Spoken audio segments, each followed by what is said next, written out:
ओम गंग गणपते नमः। आइए सुनते हैं गणेश भगवान और चंद्र देवता की कथा।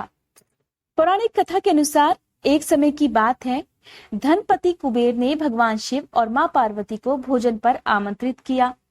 लेकिन भगवान शिव ने कहा कि मैं कैलाश छोड़कर कहीं नहीं जा पाऊंगा, और पार्वती जी ने भी कहा, मैं अपने स्वामी को छोड़कर कहीं भी नहीं जा सकती। जब मेरे स्वामी ही नहीं जाएंगे तो मैं जाकर क्या करूंगी। तब उन्होंने कहा कि आप हमारी जगह पर गणेश जी को ले जाओ, वैसे भी उन्हें मिठाई और भोजन बहुत पसंद है।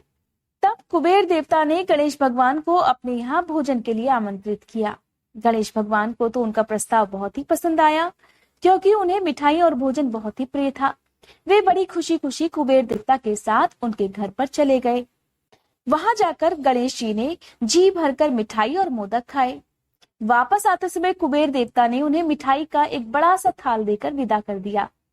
लौटते समय चंद्रमा की रोशनी में गणेश जी अपने चूहे पर बैठकर आ रहे थे, क्योंकि गणेश जी का वाहन चूहा होता है। लेकिन ज्यादा खा लेने के कारण बड़ी ही मुश्किल से गणेश जी अपने आप को संभाल पा रहे थे। उसी समय अचानक उनके वाहन चूहे का पैर किसी पत्थर से लग गया और उनका वाहन डगमगाने लगा। वैसे भी ज्यादा खा लेने के कारण गणेश जी का वजन बहुत ज्यादा भारी हो गया था, जिसकी वजह से उनके वाहन को चलने में मुश्किलें आ रही थी। अब जब चूहे का पैर किसी पत्थर से लगा तो वो डगमगा गया। इससे गणेश जी चूहे के ऊपर से गिर गए और पेट ज्यादा भरा होने के कारण अपने आप को संभाल नहीं पाए, और उनके हाथ में जो मिठाई भरा थाल था उसमें से मिठाइयां भी गिरकर यहाँ वहां फैल गईं। यह सब चंद्र देवता ऊपर से देख रहे थे। उन्होंने जैसे ही गणेश जी को गिरता हुआ देखा तो अपनी हंसी रोक नहीं पाए।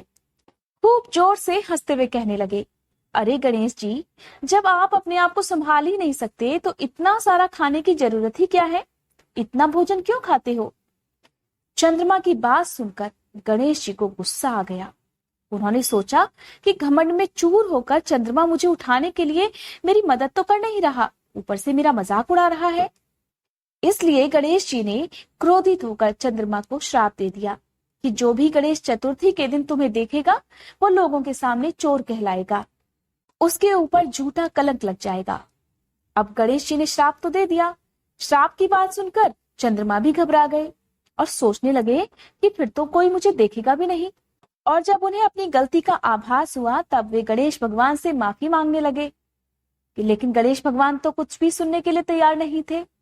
बहुत देर तक मनाने के बाद जब आखिरकार गणेश जी का गुस्सा शांत हुआ तब उन्होंने कहा, हे चंद्र देवता, मैं अपना दिया हुआ श्राप तो वापस नहीं ले सकता, लेकिन एक वरदान दे सकता हूँ कि तुम महीने में एक दिन किसी को भी दिखाई नहीं दोगे और महीने में एक दिन पूर्ण रूप से आसमान पर दिखाई भी दोगे। बस तभी से कहा जाता है कि चंद्रमा पूर्णिमा के दिन पूरे दिखाई देते हैं और अमावस के एक दिन बिल्कुल भी नजर नहीं आते। पौराणिक कथाओं में ऐसा माना गया है कि जिस दिन गणपति भगवान ने चंद्र देवता को श्राप दिया था वो दिन भाद्रपद मास की चतुर्थी का दिन था। उस दिन संकष्टी चतुर्थी थी। इसीलिए कहा जाता है कि भाद्रपद मास में पड़ने वाली चतुर्थी के दिन चंद्र देवता के दर्शन नहीं करने चाहिए। अगर गलती से आपने दर्शन कर लिए तो आपके ऊपर भी झूठा कलंक लग सकता है। यह थी गणेश भगवान की कथा। उम्मीद करती हूँ आज की ये कथा आपको पसंद आई होगी। अगर आज की ये कथा आपको पसंद आई हो तो वीडियो को लाइक करके कमेंट बॉक्स में गणेश भगवान की जय लिखना मत भूलिएगा।